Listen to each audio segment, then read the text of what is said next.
Hello, everyone. So today I want to review. So last night I watched the Covidland, the lockdown movie presented from Infowars and Alex Jones. Um, so I ordered my copy like the first day that it was available. And even though they were saying they weren't going to ship till next week, I actually got my copy on Friday. So I watched it last night with my wife. And so this is just going to be a little review about it, kind of go over what they talk about in the movie. I'm going to show maybe a couple clips from it, but overall, I thought it was very good. Um, Someone had mentioned to me, well, I won't say who because I'll get in trouble, but that they didn't talk about this and they didn't talk about this and they didn't talk about this. But, I had to explain that this is only the first part of a 5-part series that they're going to be doing. So this part was just pretty much talking about the beginning of the whole thing and addressing the lockdown. So there's more to come in this. Um, 4 more parts. The next part is going to be talking about the mass.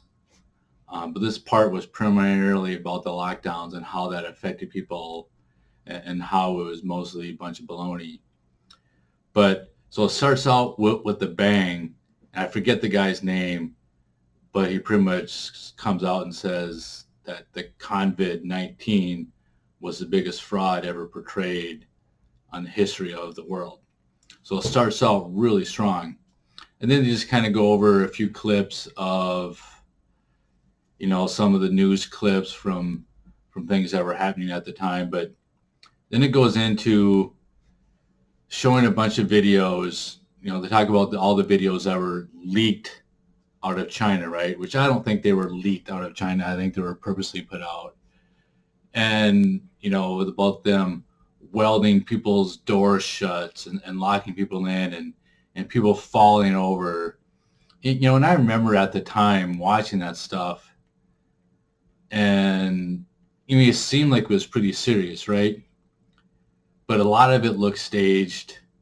And I remember at the time news people talking about praising how well China was doing in handling this. And I thought at the time that, so we're praising China for imposing all this lockdown stuff, the welding of the doors and keeping people at home and driving through the streets, spraying stuff in the air. And all I could think about was, so we're praising China for this. So this is a prelude for, oh, China did it so great. So this is what we're going to have to do now. And I just saw it coming back at the time. So they go through all that stuff. And then they start showing a bunch of news reports about, I remember hearing about in China that there's people in the hallways dying and they had all these furnaces set up because they were getting rid of the bodies and all this stuff. And it made it sound like it was really bad, right? So then they show, and this is one of the first things I think for myself and probably a lot of other people that really showed people what a scam it was. Because they would show news reports of, look at all the people out in front of this line, in front of this New York hospital. I think it was Elmhurst Hospital. And it was the epicenter of the epicenter, right? Just people down the streets in line to get their test. And then it was citizen journalists who would go to these hospitals and they were essentially ghost towns, right? They would go to these places the next day after this news report where they showed all these people online and there was nobody there. And that was a big eye-opener for myself. I remember at the time, this was in like early March of last year, right? And so they go through all that stuff and just like people not being there. And then, they go through the whole TikTok dance video things, these nurses and doctors just having nothing to do because there's nobody at the hospitals. So it really exposed the scam of what it was. So they go through all that stuff. And then they kind of get into the whole rigging the numbers aspect of it, which, again, is just another freaking lie about the whole thing. And they show clips, and if y'all remember, of them saying, essentially, if you come in from a car accident or this or that, and if we test you for the COVID and you test positive and then you die, that's a COVID death, right? So you could die in a bus crash, but if you test positive for COVID, that's a COVID death. And there was so much evidence of that at the time, and nobody paid attention to it. So, of course, the numbers were inflated, right? And so they talk about that.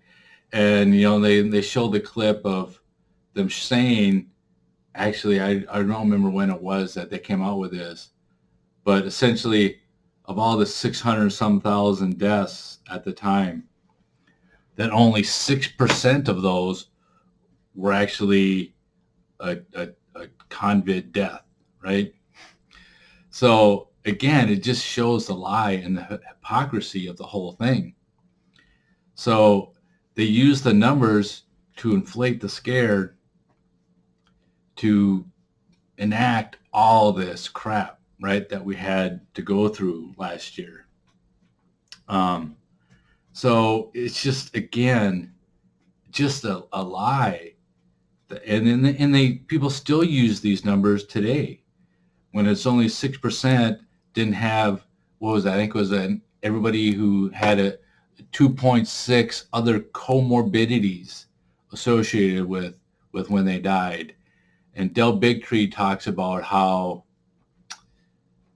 never before in the history of what we've been doing has the cause of death been listed as something else. It was always, complications of heart disease or complications of cancer. Because if you get pneumonia when you have cancer, the pneumonia, because you can't fight it because your body is already weakened by fighting the cancer.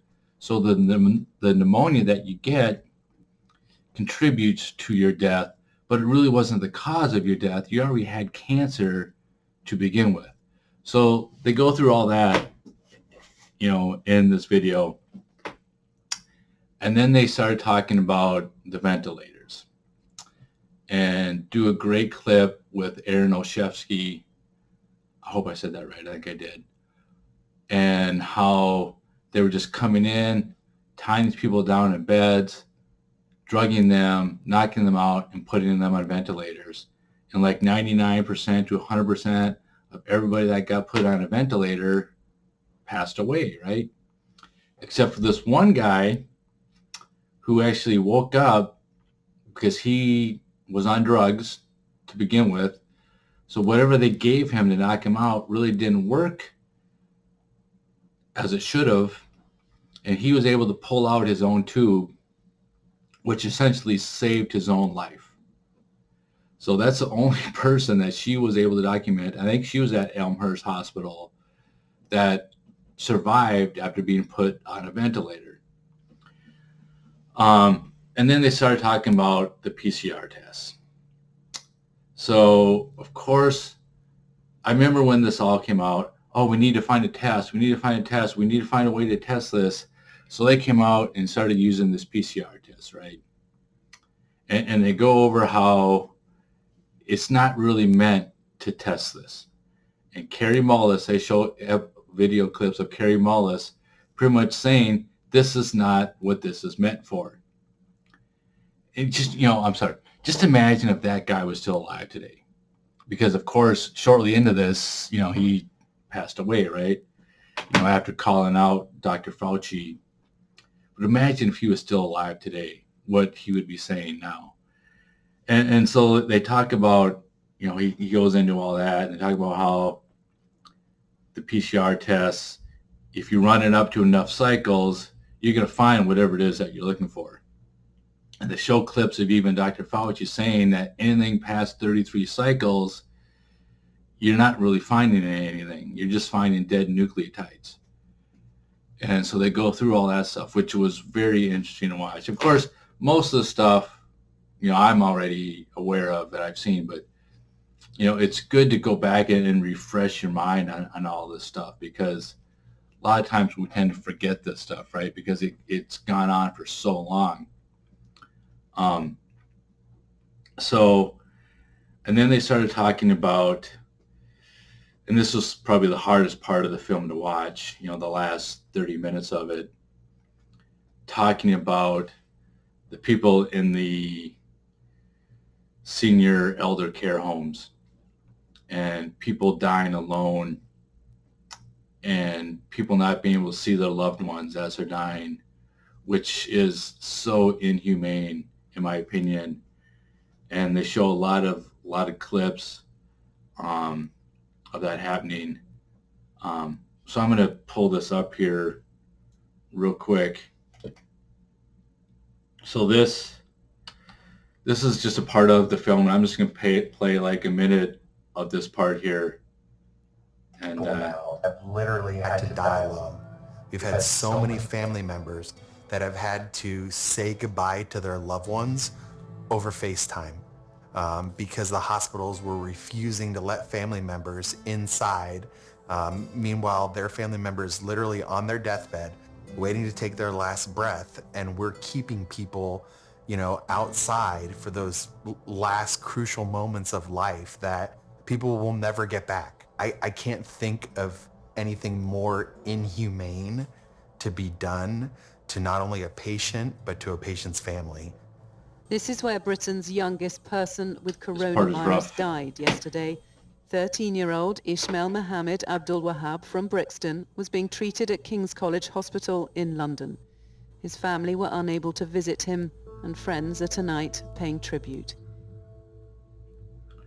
Part where they pulled this woman away that we and couldn't go visit, close the shades. that she had to die alone in a hospital. Couldn't touch her. I couldn't say goodbye. I had to see her through a window.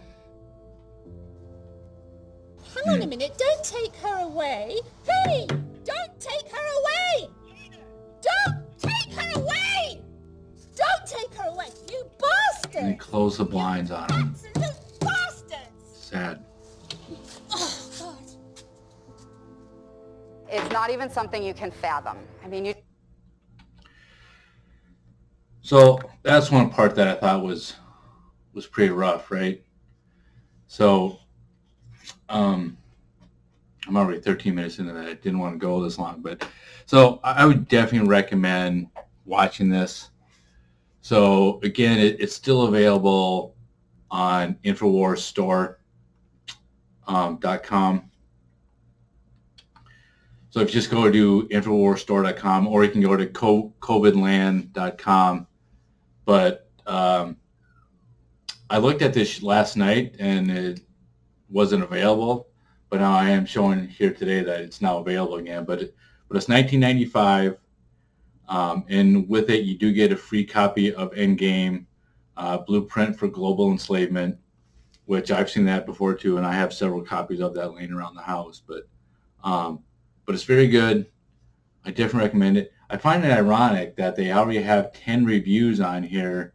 Some of the reviews on here are from like 13 days ago, 14 days ago, 16 days ago. So, which is about the time that I ordered it. But I got mine, like I said, on Friday, and up through October 6th. If you still order before October 6th, that's when you get the free copy of Endgame. And a lot of people have asked, like, why do I want a DVD copy?